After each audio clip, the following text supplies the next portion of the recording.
So my next question is, how do people notice? And again, I've only got 3 questions, but when I wrote them down, I thought, they seem so simple.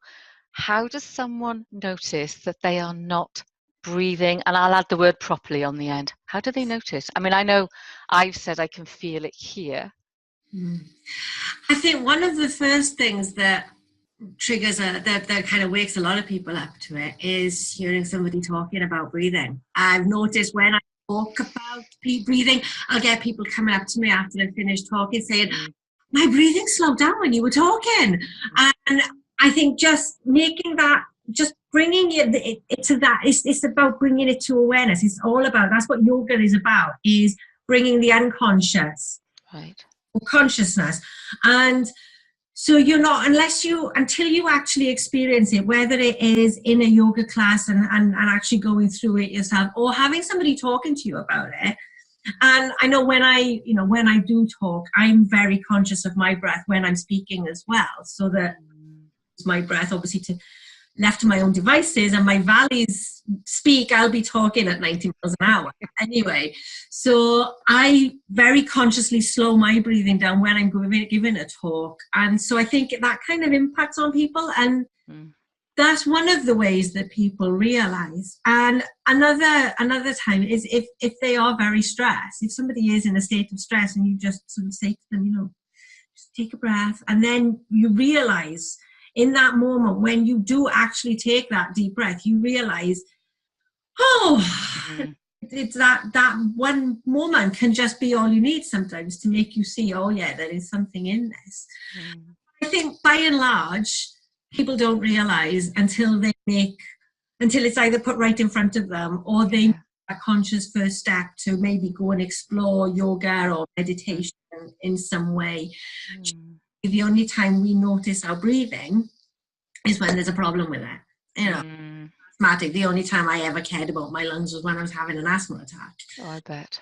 If you go exercise, you'll notice that your lungs are having to work harder when you're running or whatever.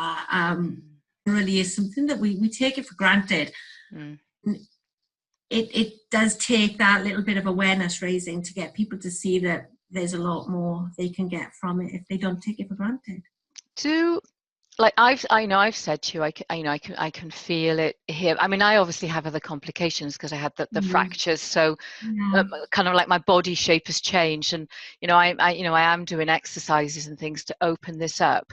So maybe my situation is a little bit different, but is there something that other people could notice? Like maybe it's that their shoulders ache every night, or I don't know, grinding their teeth, or they're all symptoms of stress as well. And fast breathing is very much a stress response. So if you're breathing, the way that we tend to grow up breathing is actually kind of triggering the stress response a lot of the time, because you're in this fast, shallow way. So your body thinks you're stressed. So you're wired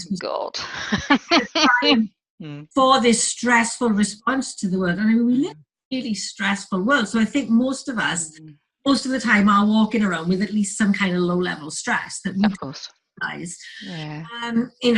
These things are the worst things ever invented for our stress levels. But things like grinding your teeth, biting your nails, clenching your jaw, holding your shoulders up like that, fast speech as well.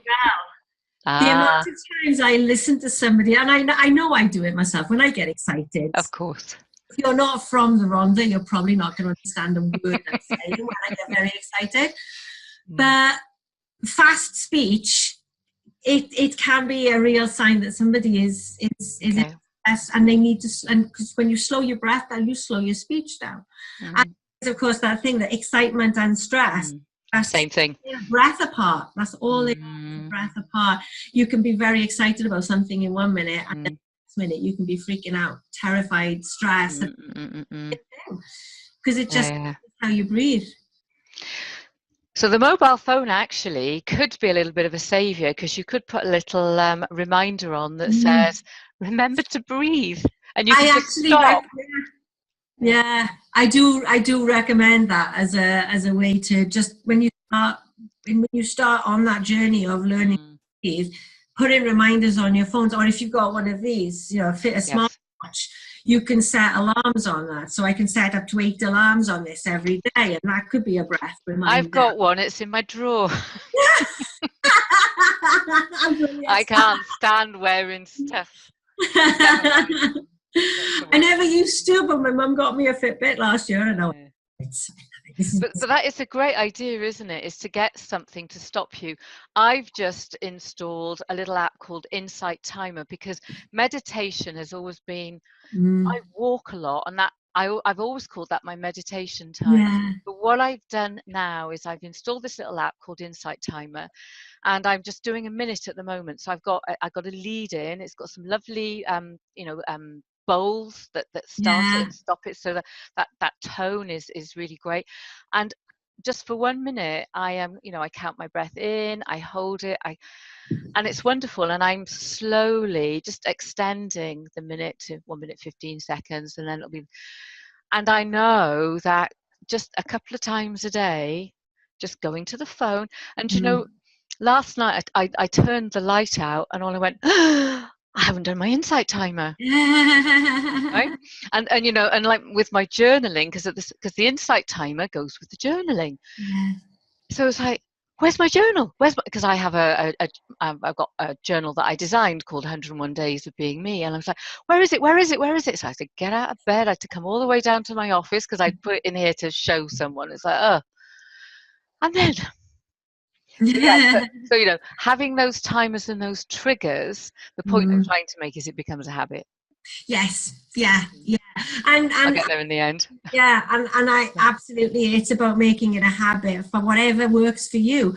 I got Insight Timer as well. I love it. It's brilliant. Good. But yeah, you can use it's technology is good or bad depending on how you use it. So as all tools. Yeah, you can turn off all your notifications, and that reduces your stress levels immediately.